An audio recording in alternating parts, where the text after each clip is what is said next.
Play Monopoly. The first few times around the board, what do? Anytime you land on a property, what do? You buy it. You ever played Monopoly? Could you imagine going around Monopoly, just going around that board, trying to pick up the $200 every time you go around the board, and that's your strategy? And stay out of jail. Somebody just sent me an email showing like somebody had the board going. My job is to go around this board and collect my $200 and avoid jail, and be a renter my whole life. Yeah, you're not going to win Monopoly doing that. You're not going to win anything. So you're grabbing rental properties. Well, it's not just you. The beautiful thing about Monopoly versus real life is Monopoly ends. Real life doesn't. If you win Monopoly going around, it doesn't end. You can give that same win to all your kids and to your kids' kids and your kids' kids' kids and your kids' kids' kids' kids' kids. Like, you could set it up to where nobody gets to sell your stuff. You've accumulated it. You bought Park Street for goodness sake. And why would you get rid of that? That's not a winning strategy. You keep it and you keep letting people pay your rent. Why would you force the sale of it just because you died? That's what's crazy to me. The realities, all right, let's just kind of go over this. And by the way, there's only two ways to create a legacy. Really, it comes down to either a trust or a foundation. That's it. You're either setting up a nonprofit corporation, which is a charity or of some sort, or a charitable foundation, or you're going to be a trust. There's really only two choices. There's no other way to create a legacy that I'm aware of. So it's pretty simple. By the way, the living trusts that we set up are dynasty trusts. They do the trick. They could be for hundreds of years. So let's just go over fun stuff. Like, all right, the reality of the situation. Let's just be real. We've been together all day. I think that we can take the gloves off and we can be brutally honest with each other. You ready? 100% of us are going to die.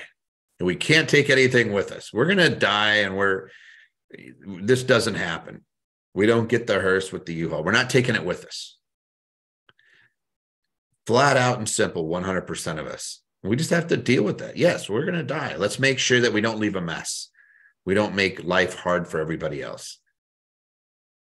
What's really bizarre to me is that lawyers will tell people they always do this will thing. Hey, do a will. That guarantees a mess in my mind. Like, almost, unless you have like nothing. Like, if you have a really small estate, you might be able to avoid a lot of pain, but it still leaves a mess. And here's why. Because a lot happens before you die. A lot happens with your health. A lot happens with your finances. You need to address that stuff, guys. Unfortunately, during the pandemic, we had a lot of people that were in the hospital. And if you had the power of attorney for healthcare, you could keep people from, automatically saying, do not resuscitate. And we had that used on multiple occasions where people survived. I don't think I had a single person who came in and had their power of attorney and fought and advocated for their loved one where that individual died in the hospital. Whereas everybody that I knew that had the do not resuscitate, when they'd go downhill and they'd be like, hey, we're not going to resuscitate. And none of those people survived. So I look at it going, it's really important to have that stuff in those advocates. And that's not done in a will. That's only done in a trust or an estate plan. So 100% of us are going to pass. 5% of wealth is inherited in the United States, study after study. And the fact of the matter is, study after study has also showed us that most families lose their money over multiple generations. The old one was the first generation works for it, the second generation maintains it, and the third generation blows it. Right? There's actually some sayings, I'm butchering it. But studies have shown that people do not do well with windfalls if they're not prepared for it. So don't give it to them. Let them be a beneficiary of it, but don't put that burden on them. They may not do well with it. Like, we looked at lottery winners. They saved Ohio State University, or the Ohio State University. They saved 16 cents of every dollar. 84 cents went bye-bye. And then the bankruptcy rates, this is actually true study. The bankruptcy rates escalated for people that won the lottery. They go up about 400 or 500%. Why is that? Because they're not prepared for what's coming down the pike. They go and they buy a really nice car. They get the Ferrari, they get a nicer house, and they forget that that nicer house means more property taxes, more repair and more maintenance, higher utilities. The nicer car means more expensive oil changes and tires and everything else, and they get themselves in trouble because they had a one-time inflection of cash. And that's what they do. When you pass and you have the die and distribute methodology, that's what people do. They liquidate it and then they mess up. It's crazy. So the 5% inherited wealth means that 95% of us didn't. You want your kids to be that 95% that bootstrap and their grandkids and everybody else, but you're giving them a head start by having something there that's going to catch it in case they need help.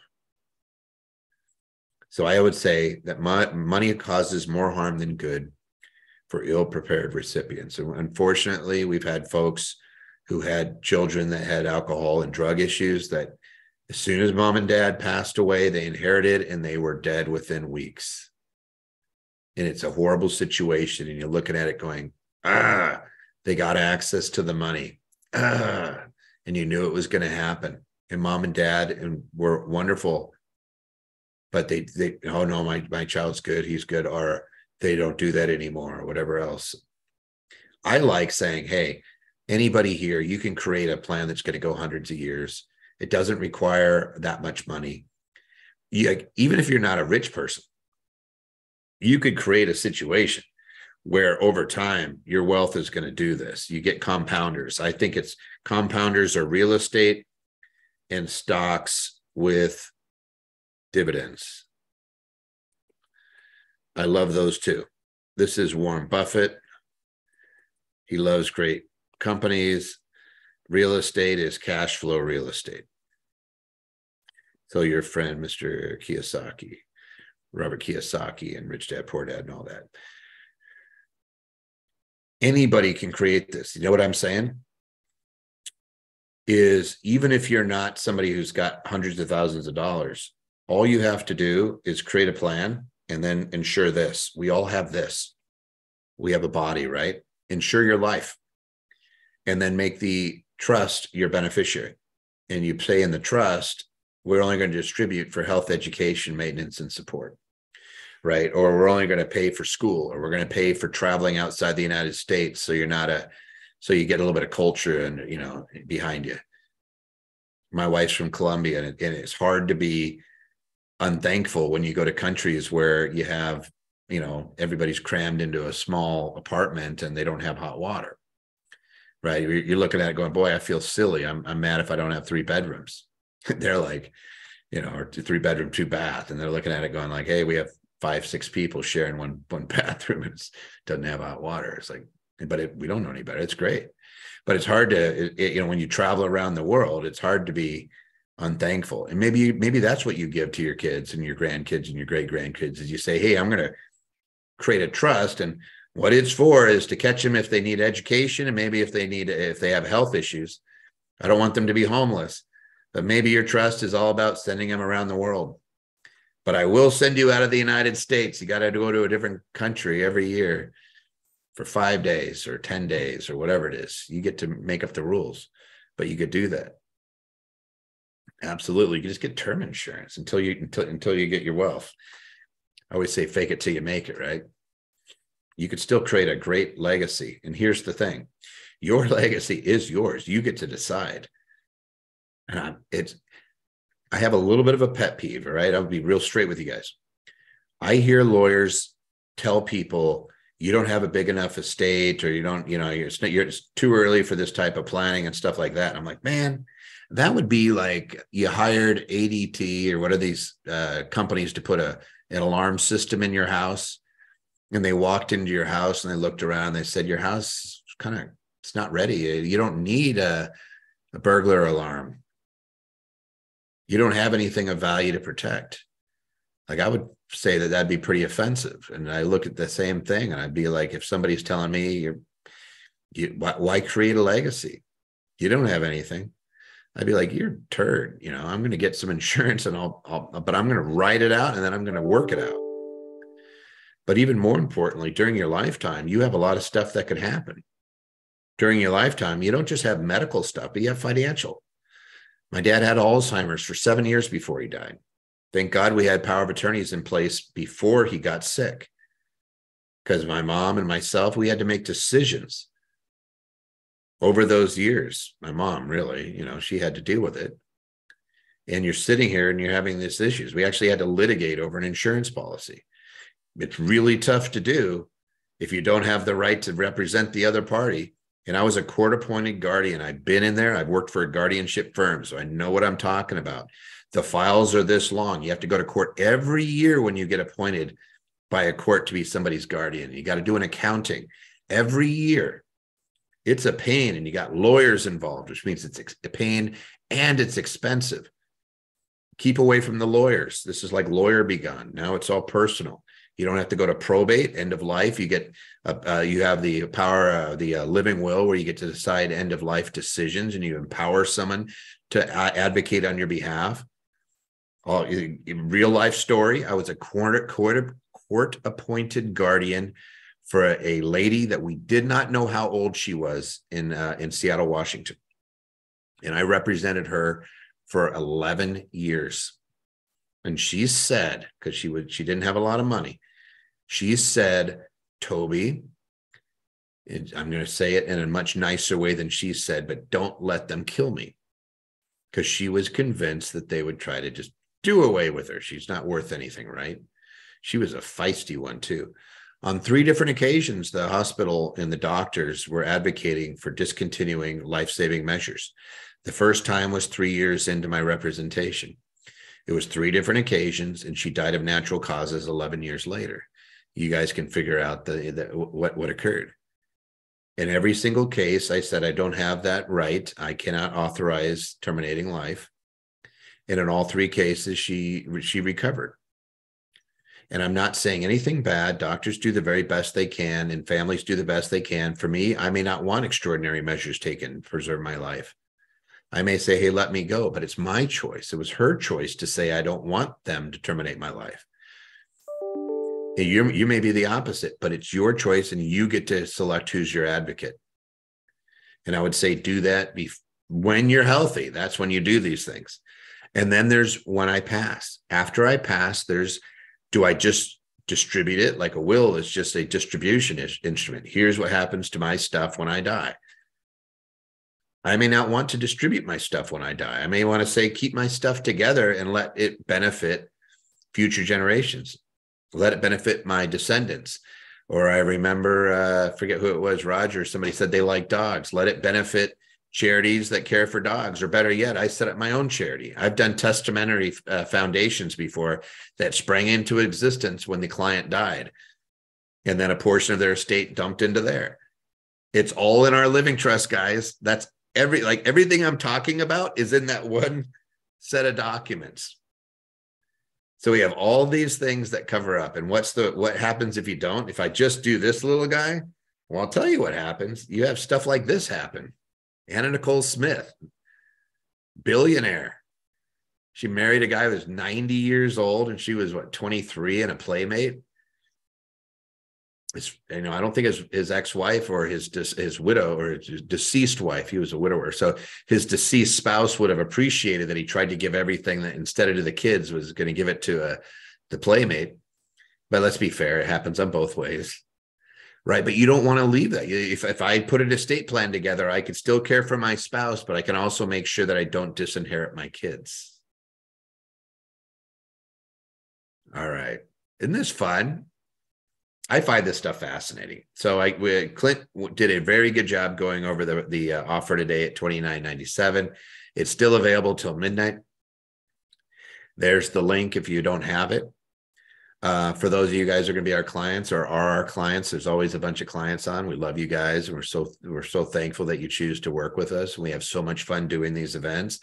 Clint is way smoother than I. He's a fantastic speaker, and he does a great job laying out how anonymity works and how the entities work together. We see people do amazing things. We love working with our clients, partially because we get to be cheerleaders. Clint and I have been doing this with Michael Michael's been with us since 1999. So like for more than 2 decades, we have 500 some odd employees that are absolutely fun to work with. And we just love watching and seeing what our people do. And we love being a part of it. And the last thing that I will say, and then I'll let you guys go, is we love teaching. The free teaching is always out there. You can always come in and watch us. Never going to be a cost for admission. If you go to YouTube, you can find Clint's channel, you can find my channel, and you can get you can educate yourself all day long. You don't have to be a client to do this. It's still free. Speaking of free, we also do Tax Tuesday. It's absolutely free every other Tuesday. Jeff and I, sometimes Elliot, sometimes Ian, we come on and we answer your tax questions as fast as we can. We have a bunch of accountants that are doing like our Q&A right now, which I should point out that our people have answered over 1,100 questions. Whew. In one day. So we have Andrew, Jennifer, Valerie, Jason, Tyson. I know that I already mentioned Tyson and Miranda. So we have a whole bunch of folks answering questions in the background, and nobody got charged a dime for it. That's what I love. I just think it's so cool that we're able to spend a day together. Nobody had to fly a plane or get on a plane. Nobody had to go get in a car and drive around. We were able to sit here and share information. We love doing it, and we love having you guys come on and working with you. And I love your comments. So some of you guys wear us out a little bit, but we even love that. It makes us better. You like the coach saying, do another 20 sit-ups. All right, we'll do some more sit-ups. It's making us stronger. So we love your questions too. If you like this type of information, please let other people know. And one of the best ways you can do that is by clicking on doing the aba.link and /trust. So you can go in there and just let people know, be honest. You might say, hey, you know what? Toby and Clint, they don't do it for me. Just as long as you're sharing whatever information, just be straight up about it. So this is what I liked about it. This is what I didn't like about it. Or better yet, just put in there what you like about it. That's even better. No, I'm just teasing. I don't want you guys. I just give your candid opinion. We welcome all feedback, but we do like it if you think it would benefit other people. If you share it, helps us out. And we like doing this. And it's fun to spend a day with you guys and to read all the comments and to see a lot of names that we've seen before. So again, our guys did a great job today. Andrew, Jen, Valerie, Jason, Tyson, and Miranda. You guys all did a great job. Thank you for answering questions. I know that there's a few unanswered questions that are still getting out there. Don't worry. We won't end until we get everything answered. In the meantime, I will quit sharing my screen and I'll mute my video and mute my recording and say thank you guys for joining us today. Really appreciate it. And from a heartfelt, we really hope that you have success. We really believe that in all the types of savings that we do and helping people keep their assets, create a legacy and save on taxes, that we're doing good for society because you guys do good for society. And we'd rather have you guys be successful and the people that are in our community than anybody else. So we're always big cheerleaders for y'all. So thanks for spending time with us and good luck and all the best and all the greatest success to all you guys.